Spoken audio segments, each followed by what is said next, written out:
Olá amigos, hoje vamos falar sobre arte conceitual. Acho que é importante de vez em quando a gente voltar para esses temas gerais, né? Estava falando, quando voltei agora com o canal, sobre o Dino de Dominicis, sobre trabalhos invisíveis, sobre expressionismo abstrato, que muitas vezes lembram ou são infiltrados pela questão conceitual. E então acho que é importante a gente voltar de vez em quando para esses temas, né? Já que eles geram ainda muita controvérsia e eles são feitos muitas vezes para isso, né? Para gerar esses questionamentos. O termo arte conceitual foi cunhado nos anos 60, em 1961, mais pelo Henry Flint. Mas o que a gente chama de arte conceitual já pode ser aplicado, por exemplo, nos trabalhos do Duchamp, que nos anos 1910, 1920, já trabalhava com ready-made, que é o trabalho já feito, né? O objeto já feito, construído, feito pela indústria, e que é trazido para o ambiente de arte e assim pode-se falar, isso é arte. O Duchamp fez a fonte, que é o urinol, né, e assinou apenas Robert Muth, exatamente porque ele não queria que o nome dele, Duchamp, já indicasse uma trajetória na arte, mas que a pessoa que visse aquele urinol, junto com o nome daquele artista até desconhecido, né, ela tivesse esse impacto, né? Isso é arte mesmo? E isso a gente tem até hoje, né? Ele botou uma roda de bicicleta em cima de um banco e fez junções, fez combinações, e isso a gente também pode considerar, né, como os primórdios da arte conceitual, a ideia acima do objeto, muitas vezes. Então a ideia tem essa questão da predominância na arte conceitual, o conceito, né, acima dessa materialidade, e muitas vezes ela leva até a uma democratização da arte. Lembro uma vez uma entrevista do Cildo Meirelles, né, o artista brasileiro, falando que um colega dele que estava preso viu entrar pela cela um plástico de cigarro. E ele pensou, puxa, se eu fosse o Cildo Meirelles, eu teria feito uma arte com esse plástico de cigarro, uma arte conceitual. Eu poderia mudar o conceito desse plástico e fazer um trabalho com isso, um trabalho criativo. Bom, então o Cildo diz, foi aí que eu percebi que a arte conceitual é uma das artes, o tipo de arte mais democráticas que existe, porque você pode fazer com vários materiais. Tem muita gente que faz trabalhos com materiais recicláveis e trabalhos só com descrições, trabalhos que são formulários, trabalhos que são apenas textos ou fotografias em sequência. Bom, esse termo arte conceitual foi criado pelo Henry Flint em 61 para se dirigir ao movimento Fluxus, que era um grupo de artistas muito interessante. Inclusive a Yoko Ono fazia parte desse grupo, e ela tem um trabalho que chama One Piece, que é Cut Piece, melhor dizendo, que ela estava, né, em 1964 num espaço de arte, e as pessoas cortavam a roupa dela. Isso lembra trabalhos da Marina Abramović, que também se botava à disposição do público, e chegou um momento que um espectador chegou a apontar um revólver para ela, né?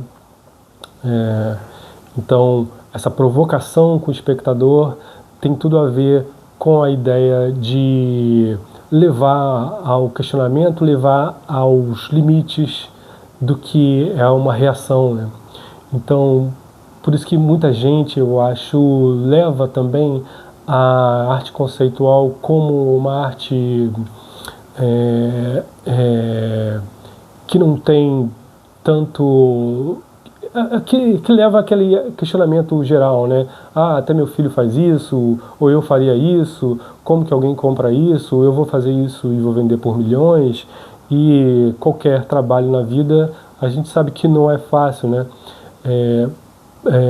Que existe todo um trabalho para você colocar um trabalho no espaço institucionalizado, mas não só isso, né?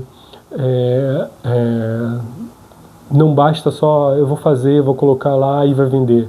É toda uma trajetória de vida, né? É uma dedicação de uma vida inteira, né?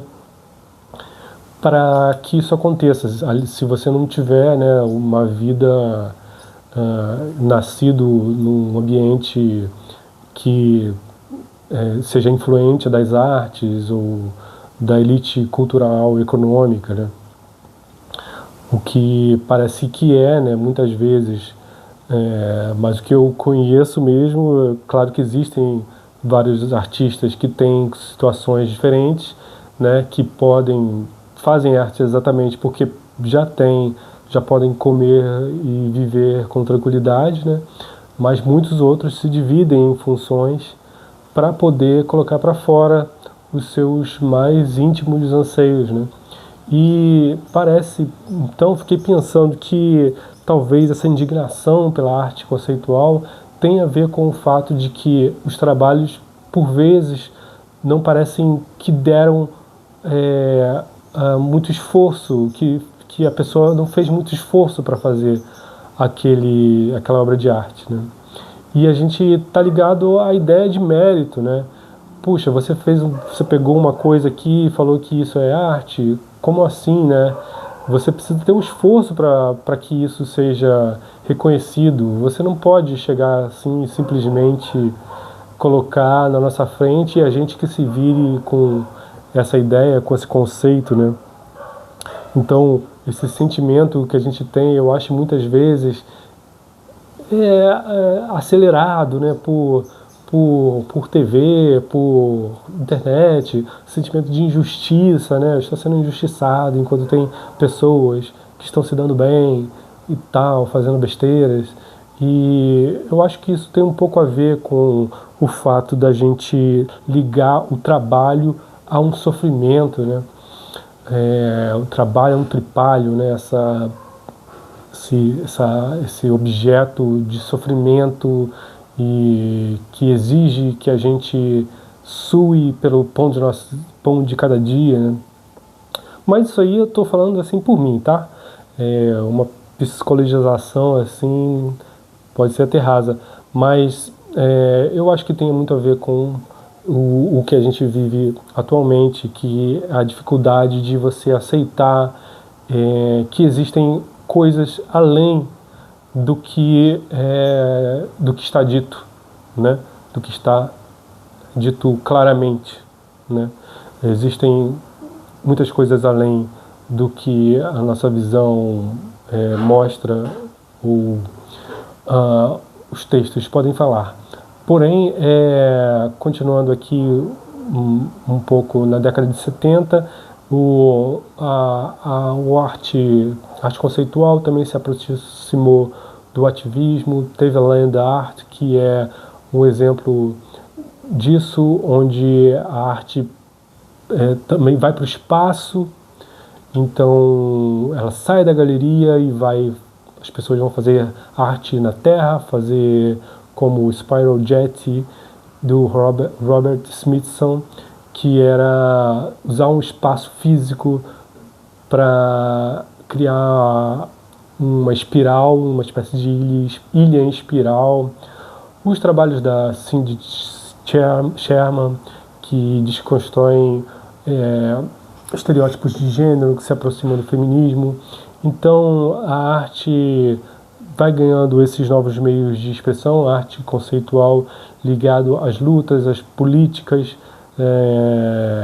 como já falei do Ciro Meirelles, de como ele coloca garrafas de Coca-Cola recircularem com mensagens subversivas, como por exemplo, como fazer um coquetel Molotov com uma garrafa de Coca-Cola, e vem o Hélio de Sica com seus parangolés.